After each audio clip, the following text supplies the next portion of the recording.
مدتوں سے ترستا ہوں میں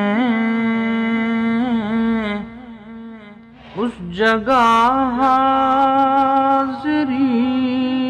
کے لیے، پر بچھاتے ہیں قدسی جہاں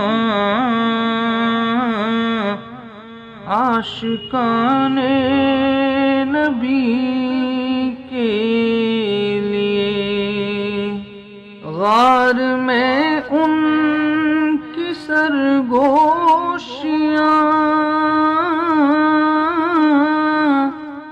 پیاری پیاری سی خاموشیاں، پیاری پیاری سی خاموشیاں ہو رہی تھیں یہ تیاریاں دین کی سروری کے لیے۔ میرے بعض دوستوں کا خیال ہے، وہ سمجھتے ہیں کہ نعت کا تعلق ترنم سے ہے، لہجے سے ہے، آواز سے ہے، حالانکہ ایسا نہیں ہے۔ نعت کا تعلق جذبات اور احساسات سے ہے۔ آپ نے ہجرت کا سفر ضرور سنا ہوگا، پڑھا بھی ہوگا۔